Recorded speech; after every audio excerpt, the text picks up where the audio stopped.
Halo guys, Assalamualaikum. Welcome back to my channel. Nah, aku lagi bongkar-bongkar file, berkas-berkas. Terus aku baru menyadari beberapa hal yang harus teman-teman persiapkan setelah teman-teman tamat dokter, wisuda dokter. Terutama buat teman-teman yang universitasnya, FK-nya tidak di tempat domisili teman-teman akan bekerja atau tinggal setelahnya.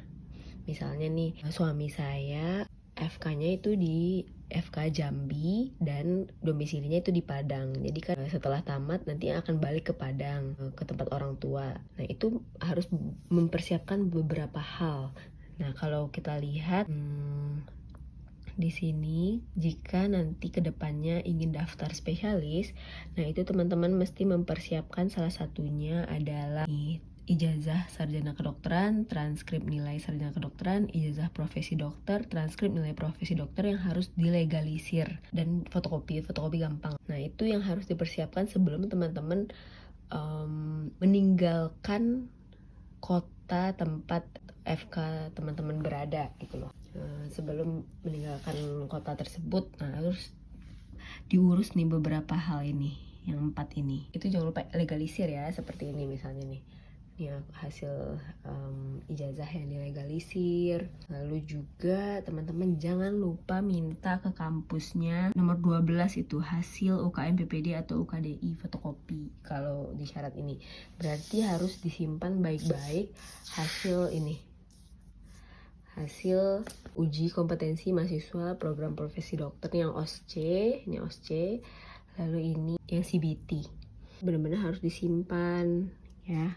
Jangan sampai hilang, karena saya nggak tahu sih FK yang lain, cuma di FK Unan untuk daftar PPDS-nya itu mensyaratkan hasil nilai UKM PPD ini. Jadi jangan sampai hilang. Lalu juga yang perlu diurus, persiapkan salah satunya berkas, tentunya setelah tamat dokter, karena kan mau kerja di rumah sakit gitu biasanya ya, di IGD. Itu persiapkan sebaiknya gitu, ikut pelatihan ACLS. Nah, seperti ini.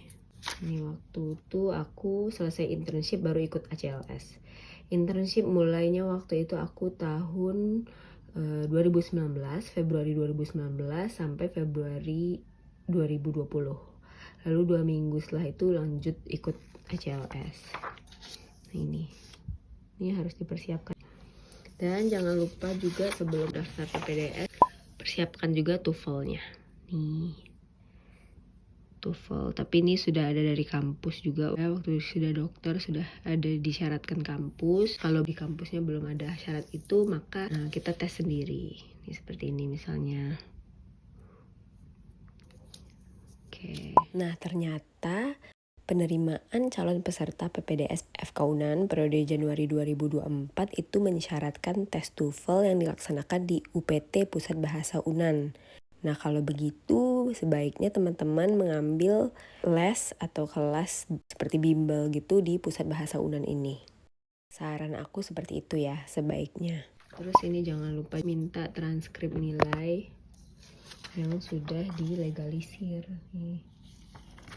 Nah, terus satu lagi, setelah wisuda dokter, setelah tamat dokter, itu teman-teman jangan ikut-ikutan teman-temannya ikut pelatihan ini itu, tapi tanpa kita pertimbangkan dulu ini butuh nggak ya buat kita gitu. Karena aku wisuda dokter 3 Oktober 2018.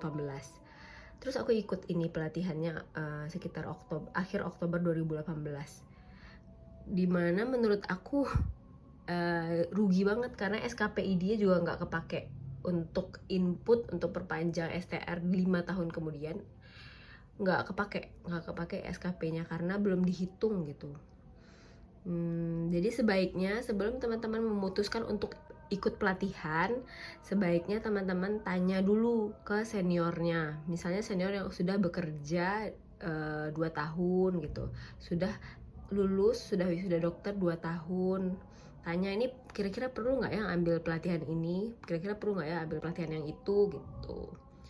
Nah, terus jangan lupa teman-teman meluangkan waktu, nggak meluangkan sih ya, tapi benar-benar dicari waktu untuk beribadah umroh selagi ada waktu gitu.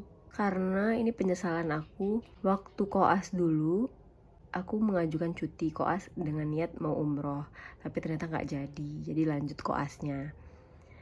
Lalu waktu internship juga ada rencana mau umroh, ibadah umroh. Ternyata nggak jadi karena tidak diperbolehkan oleh pembimbing.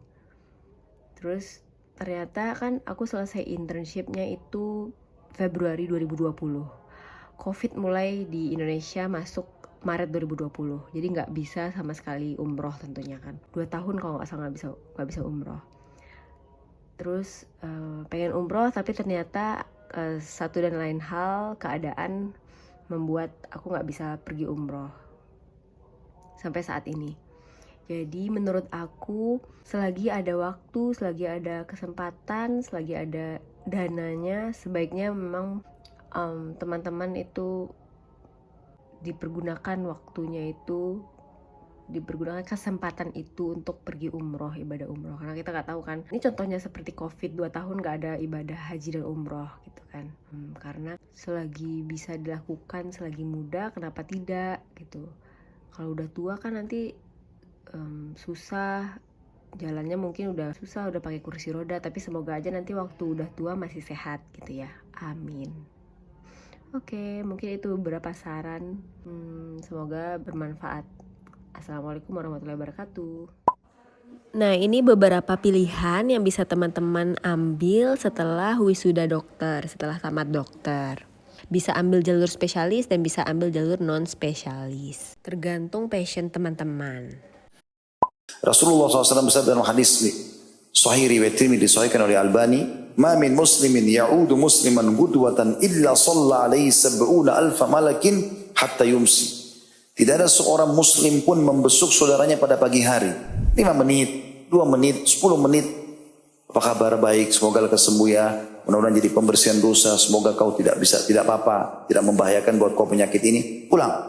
Beberapa menit saja. Apa kata Nabi SAW? Melainkan pada saat dia jenguk di pagi hari temannya itu atau saudaranya atau kerabatnya, 70.000 malaikat akan berdoa untuknya hingga sore. 70.000 malaikat. Banyak sekali mendoakan buat dia. Dan jika dia membesuknya sore hari, misalnya bisa asar gini, antum jenguk 5 menit, 10 menit, kecuali 70.000 malaikat lain akan mendoakannya hingga pagi hari besok. Dan dia akan mendapatkan sebuah kebun di surga.